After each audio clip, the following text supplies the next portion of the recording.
Hey everyone, so One Piece chapter 1016 just came out and it gave us two huge new developments. First of all, on Nami's end, getting basically a seemingly permanent busted power-up with Zeus, which we'll get to in a minute. And Wano's end, I think like the country of Wano in general, with the confirmation that Wano is in fact a very special place. It was basically confirming what we were hinted at all the way back in chapter 957 with what Sengoku seemed to hint at. So, we will get to those 2 points as we get to them. Let's start from the top real quick with talking about the Flower Capital really briefly. Just the fact that I like that we are getting to cut back to the Flower Capital occasionally. I believe this is the second time during the Onigashima battle, just to kind of remind us of what's at stake here, the country that is being fought for, some of the characters that are waiting on the outcome of this battle. Otoko, by the way, very, very interesting new thing that we found out about her is that she is not in fact Yasue's biological daughter. This was, I believe, in the most recent SBS, this was confirmed. Yasue actually found her abandoned and just took her in, and he became her adopted father, but I don't know. I'm not going to claim that this has some major ramifications for the story or try to speculate into anything that means, but if you didn't know it, now you know it. Go wild with theories. If it's going to matter, maybe it doesn't matter whatsoever. Maybe it's just to, I don't know, kind of clarify when Yasue would have had this kid based on the fact that, you know, there was the whole Kaido thing going on 20 years ago and like when do you find this wife or whoever, the woman that he had the kid with or what, I don't know. It kind of clarifies, I guess, a little bit like when Yasue in his timeline would have had a kid. So it turns out he didn't. He just found Otoko and adopted her and became her father, right?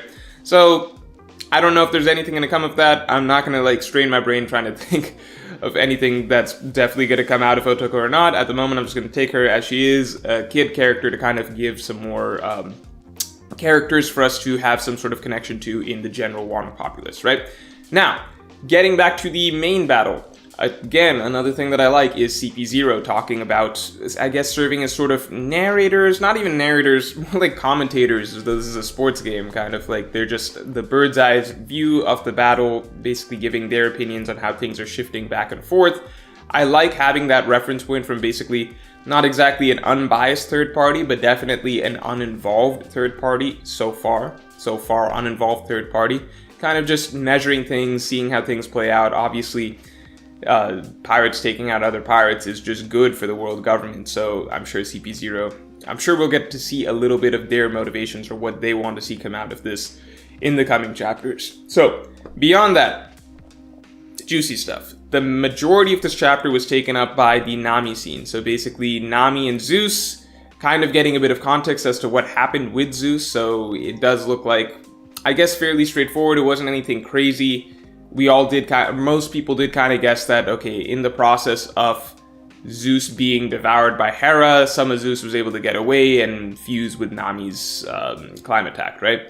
But the actual specific, I think we would have kind of just bought however it was explained to us, so it seems as though in this case Oda's saying, well, the black cloud balls that Nami extended to him allowed him to latch onto and kind of just merge with the climate attack stuff.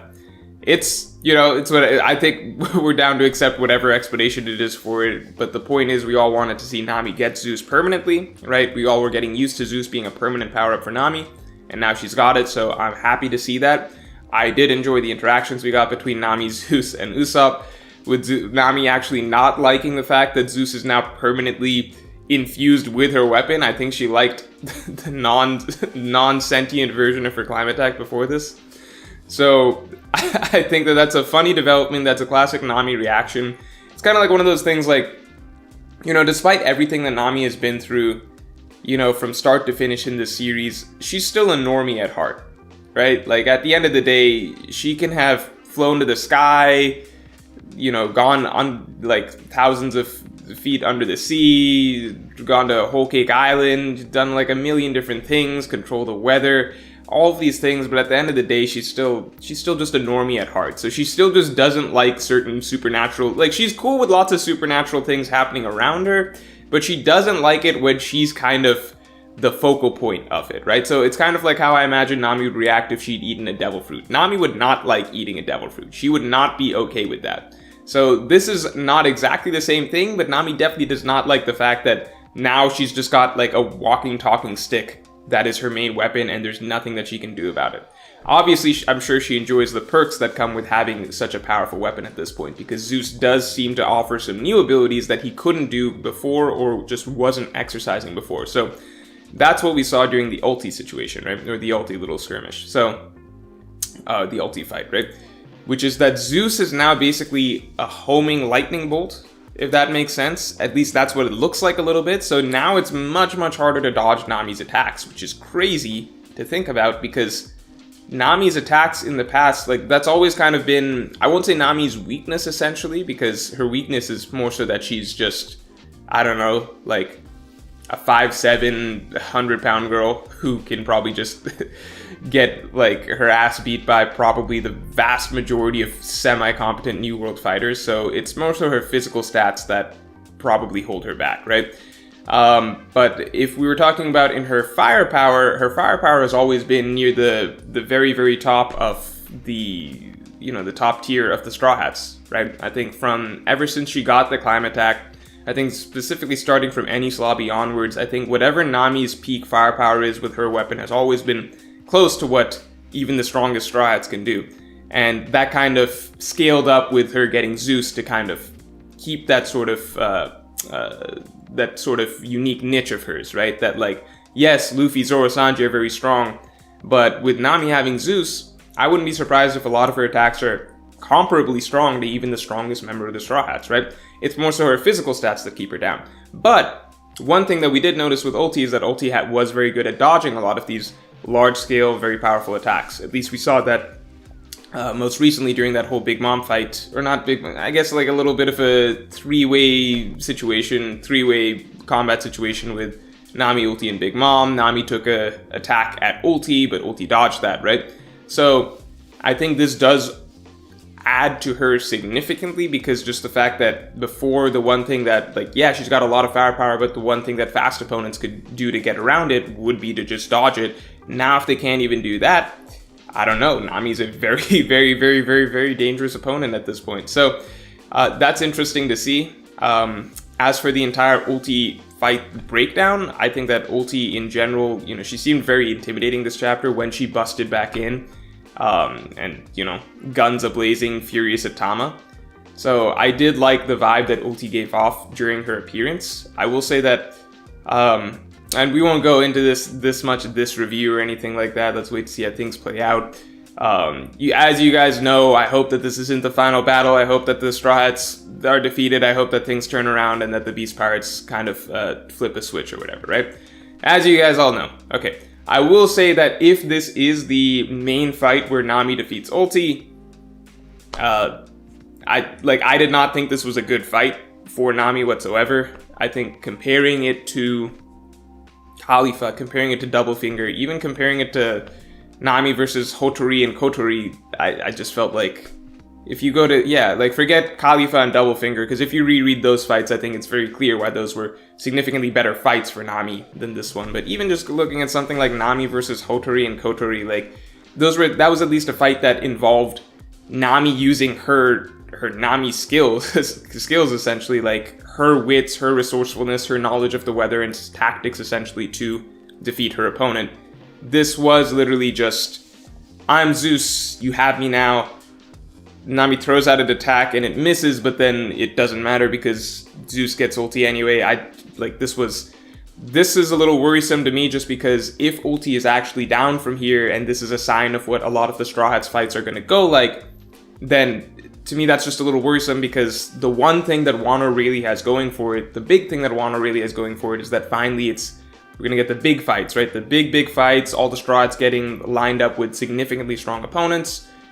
This is just the big battle arc, right? So this is the arc where the one thing we would expect it to deliver on really, really well is the big fights. So if this is actually the case and Ulti did just go down from it, then the one thing I am really counting on it to deliver on, at least from this first fight of, I assume, many coming fights, this one did not, like, I'm not going to say my expectations, I'm just going to say compared to fights in the past that we've gotten out of Nami in even more minor Nami fights like Nami versus Hotori Kotori, I feel like this did not measure up or wasn't even close. So hopefully future Straw Hat fights are better, or hopefully Ulti is not actually down for the count, which is my preference, obviously.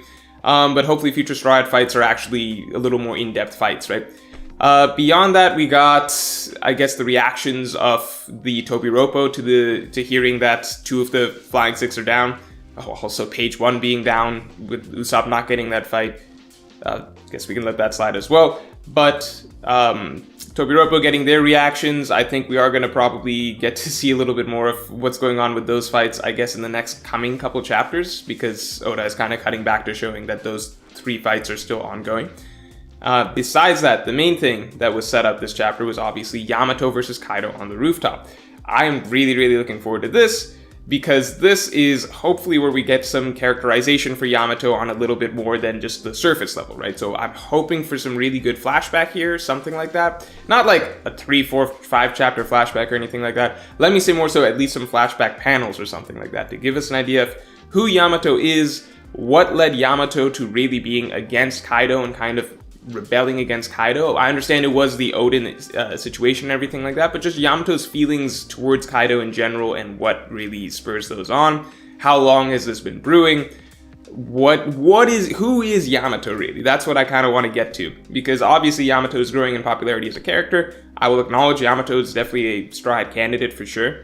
So let's just, I just want to see more out of the 2 of them. And on Kaido's end, because Kaido I've really, really been loving as a villain, especially the last 3, 4 chapters, Kaido's been giving some really, I'd say the last several chapters, Kaido's been giving off some really, really, really interesting bits of villain dialogue that we have not seen from villains in the past in One Piece. So Kaido is so far my favorite part of this entire Onigashima raid.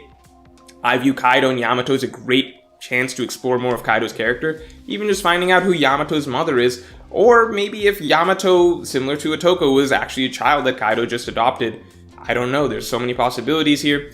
The main point of interest that Kaido dropped this chapter was that Wano is special. So, one, Kaido acknowledging Joy Boy a little bit ago, right, and saying that, oh, you can't be Joy Boy either. And 2, Kaido talking about how Wano is special. How do these things connect? That is, there's quite a few burning questions going on right now with regards to like this entire Wano setup. Even just the fact that what was Onigashima itself originally? Like Marco told us that Onigashima was not originally called Onigashima. There's so many question marks at this moment. In terms of Wano being special, I don't want to go into it too much right here, but I will say one thing interesting that I've heard of that is not my theory, but that I've heard of, is that Wano might be the name of the actual ancient kingdom, right? So the name of the ancient kingdom that we never actually got to hear, Clover say, that might have been Wano. At the time, a lot of us believed that it might be Rafto. Right? Many of us thought that, okay, so he got cut off before he got cut off because he was shot, before he could explain what the name of the ancient kingdom was. Many of us, myself included, assumed this name to be Rafto. But we found out recently that Rafto is actually Laugh-Tale, and that it's actually just a name that Roger came up with. So whatever the name of the ancient kingdom is, it can't be that. Could just be Wano. It might just be Wano at the end of the day.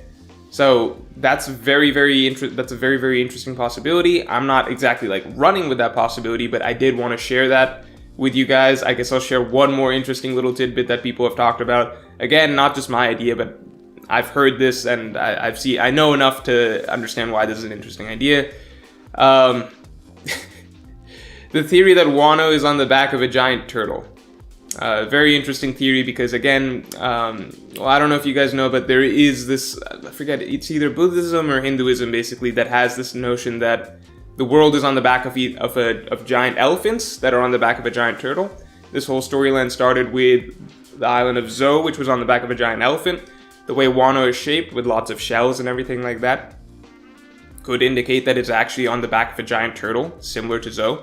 And if that is the case, then it's possible that Wano, I don't know, these large, gigantic beasts that have been traveling around the world for quite some time, you know, Zunisha, maybe a giant turtle, things like that, that could have something to do with the origins of this world. That's a really vague theory, but I kind of just wanted to share it because I'm never going to put out like a full theory video, I don't think, on something like that, unless you guys are interested. But that's all for this. If you enjoyed this video, then definitely like, comment, and subscribe, and I will talk to you all later.